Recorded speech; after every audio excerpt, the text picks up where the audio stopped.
Bonjour à tous, comment allez-vous? Chez nous, impeccable. Voilà, toujours dans la préparation des fêtes de fin d'année, on va continuer la série biscuits. Et aujourd'hui, eh bien, on va préparer des petits biscombes. Alors les biscombes, en fait, ce sont des pains d'épices. C'est le nom qu'on leur donne en Suisse. Voilà, on appelle ça des biscombes. Et aujourd'hui, nous vous proposons une recette très facile, déjà très facile à mémoriser au niveau des proportions. Et puis surtout, ces petits pains d'épices délicieux, eh bien, ils vont rester moelleux, ils ne vont pas durcir. Voilà, donc ils ont un gros avantage peut-être par rapport à certaines préparations. Voilà, les ingrédients que j'ai mis dans mon saladier, donc c'est très simple. On a toujours en fait du temps pour temps.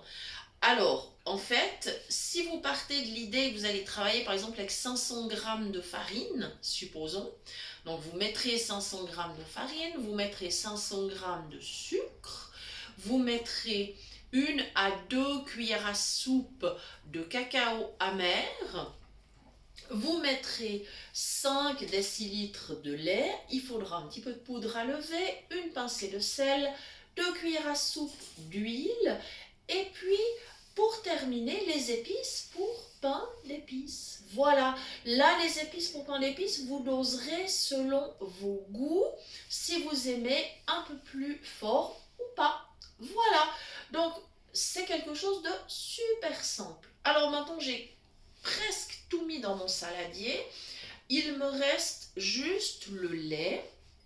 Donc moi, j'ai préparé un peu moins. C'est-à-dire que j'ai fait du temps pour temps, mais avec 300 grammes. Parce que, bon, on n'est que deux à la maison.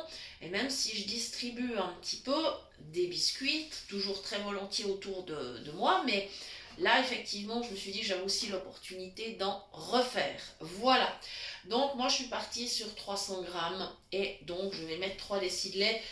Il m'en faudra peut-être un peu plus, on va voir. Donc, j'ai mis en fait tout ce qui était sucre, farine dans le saladier. Voilà, les épices, le cacao, l'huile, la petite pincée de sel. Et maintenant, on va passer bien, au lait. Donc, je mets mon doigt sur le haut de la tasse pour être certaine de ne pas déborder. Voilà. Donc là, je vais déjà avoir 2 décis. Voilà, que je vais mettre bien évidemment dans le saladier. Voilà. Comme ceci. Voilà. Donc, si vraiment vous préparez 500 grammes de pâte, je vous conseille de prendre vraiment un très grand saladier. Ou alors peut-être effectivement la cuve de votre robot, si celui-ci est assez grand, enfin si la cuve peut contenir ce genre de proportions. Voilà. Mais comme vous le voyez, ben moi je le fais à la main. Voilà le lait. Je pense que je suis dans la mesure correcte, j'espère. Et si ça n'est pas le cas, je remettrai. Voilà. Donc vous aurez remarqué, ben nous on a mis du sucre de canne. Et en fait, voilà, c'est dans diverses recettes, il y a du miel pour le pain d'épices, ce qui est très bon d'ailleurs, ce qui est très bon, mais qui a plus tendance à durcir. Voilà. Tandis que là, avec mon sucre de canne et surtout ben, la touche très importante, c'est l'huile. Voilà. Même s'il n'y en a pas beaucoup, j'ai mis que 2 cuillères à soupe, mais ça fait toute la différence et ça permettra à nos petits pains d'épices de rester bien moelleux, nos petits biscombes. Voilà. Donc vous pouvez mettre des épices pour pain d'épices, ou alors si vous préférez, vous pouvez mettre du 5 épices. C'est ce que j'ai fait moi parce que c'est quelque chose que j'aime énormément. Parce qu'il y a une petite touche comme ça dans le 5 épices que je trouve mais vraiment formidable. Donc c'est ce que j'ai utilisé. Et puis si vous n'avez ni l'un ni l'autre, eh bien vous pouvez simplement mettre de la cannelle, de la muscade, de la girofle et de l'anis. Voilà, comme ça vous aurez vos épices pour pain d'épices. En fait. Voilà. Et bien je pense que la consistance va être plutôt bien. Voilà. elle est en fait de la consistance un petit peu comme une pâte à cake, hein. C'est pas une pâte qui va être dure, qu'on va étaler au rouleau, c'est pas le cas du tout. Elle va cuire dans un plat qui a été garni de papier sulfurisé d'ailleurs. Voilà. Et puis à la sortie du four, bien évidemment, on laissera refroidir et on découpera avec le couteau les petits biscombes. Voilà, ou petits pains d'épices si vous préférez. Voilà, j'avais à l'époque une correspondante en Belgique. Et puis, je lui avais écrit dans un mail, parce qu'à l'époque, il n'y avait pas Facebook, il n'y avait rien de tout ça, il n'y avait pas YouTube, voilà, ça n'existait pas. Je lui avais envoyé un mail en lui disant, ben voilà, je suis en train de préparer mes biscombes pour la Saint-Nicolas. Et elle m'avait répondu avec 3 points d'interrogation, mais qu'est-ce que c'est que ça, les biscombes? Je ne connais pas du tout.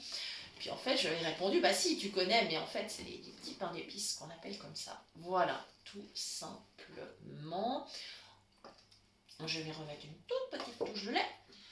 Voilà, le goût de la pâte est super excellent. Voilà. Et puis, on va reparler du petit concours de la dernière fois. On a une gagnante qui a été la première à nous envoyer la bonne réponse.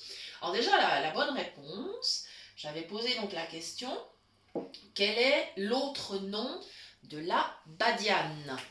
Et la bonne réponse, c'était l'anis étoilé. Voilà. Et on a une personne qui a été rapide et qui nous a répondu, c'est Maggie. Et donc c'est Maggie qui recevra le sachet d'épices pour pain d'épices. Voilà. Donc Maggie voudra bien nous donner son adresse postale et on lui enverra, comme promis, le petit cadeau. Comme ça, elle pourra préparer ses petits pains d'épices pour la Saint-Nicolas. Probablement chez nous, c'est à la Saint-Nicolas qu'on mange les petits biscombes. Voilà, mais après, c'est vrai que quand on aime le pain d'épices, et je pense que c'est pas les Alsaciens qui diront le contraire, on a envie d'en faire toute l'année en fait. Voilà. Comme ceci. Ouais, il me faut encore un peu de lait, c'est encore pas tout à fait assez onctueux, mais ça va venir. Alors aujourd'hui, je vais vous reposer une question de concours, puisque nous avons encore des épices pour pain d'épices à mettre en jeu. Donc, la question d'aujourd'hui, puisque je viens de vous parler de la Saint-Nicolas, qui est la fête où on distribue justement les petits biscombes. D'ailleurs, pas que des biscombes, on distribue des mandarines, on donne des petits chocolats, des cacahuètes, voilà, on donne plein de petites choses, on fait des cornets en fait pour les enfants, qui sont tout contents. Voilà. Alors, la question d'aujourd'hui, eh bien, c'est à quelle date fête-t-on la Saint-Nicolas? Voilà. Et nous attendons donc vos réponses par mail sur le mail de la chaîne cuisinepratique@mail.ch et vous pouvez nous écrire sans aucune crainte. Nous ne garderons pas les adresses mail, nous ne faisons pas de la collecte d'adresses mail, donc nous n'envoyons pas après de courrier non sollicité, nous ne revendons pas les adresses, voilà, c'est pas du tout le genre de la maison, vous n'avez absolument rien à craindre à ce niveau-là. Et notre fournisseur de mail, donc justement pour la chaîne, est justement un fournisseur qui est très discret à ce niveau-là, c'est-à-dire qu'il ne se permet pas non plus de collecter les adresses mail. Voilà, comme ceci. Bon, la pâte, elle est pas mal, elle va être prête à partir au four. Et sur la photo de couverture de la vidéo, bah, vous aurez le résultat. Comme Jean-Noël a fait la vidéo, il est de nouveau aux commandes, à la technique, bien sûr, comme toujours, fidèle au poste.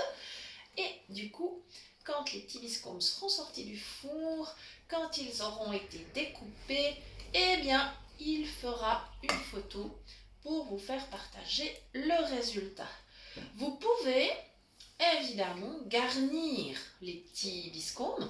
Alors évidemment, si vous voulez mettre par exemple un petit glaçage avec du sucre glace et un peu d'eau, ou alors pourquoi pas un petit peu de kirsch, hein, pourquoi pas, ça donnera un petit goût sympathique, voilà, ou si vous voulez glacer avec du chocolat par exemple, c'est tout à fait faisable, faites-le avant de découper, hein, parce que ce sera beaucoup plus simple, parce que si vous devez vous amuser à décorer chaque petit biscôme, ça va être un petit peu long et fastidieux. Donc voilà, si vous voulez faire un petit glaçage, après vous avez aussi la possibilité de, par exemple, coller sur votre glaçage des petites perles colorées ou pourquoi pas des mini chocolats type Smarties. Je ne sais pas si on trouve ça partout, mais en tout cas c'est quelque chose que vous pouvez utiliser. Voilà, eh bien c'est parfait, ma pâte est prête à partir en cuisson. Je vais mettre le four à 200 degrés et je vais laisser cuire entre 25 et 30 minutes. Il faut surveiller, hein. On teste avec le couteau. S'il ressort sec, pas de souci. On sort la plaque ou le plat du four et à ce moment-là, on laisse refroidir tranquillement. Et quand ils sont bien refroidis, on s'équipe avec un grand couteau. Moi, je prends le couteau à pain. Et puis je fais mes petits carrés, voilà, c'est-à-dire que je coupe, chaque fois je coupe une grande tranche et je retranche dans l'autre sens. Ça fait mes petits carrés pour faire mes petits biscômes. Voilà les amis, voilà. J'espère vraiment que vous aurez du plaisir à préparer cette recette, qui est quelque chose de vraiment délicieux. Les enfants, par exemple, ils aiment facilement emmener ça pour leur récréation. Donc pensez éventuellement de leur en donner comme ça quelques-uns dans un petit sachet et ils seront sûrement très heureux de les goûter à la pause ou alors justement pour le goûter. Voilà, donc je vous rappelle la question du jour. Quelle est la date de la Saint-Nicolas? Voilà, nous vous souhaitons une très belle journée. Merci de nous avoir suivis et à très bientôt sur notre chaîne Cuisine pratique pour les non-voyants pour de nouvelles idées cuisine. Merci!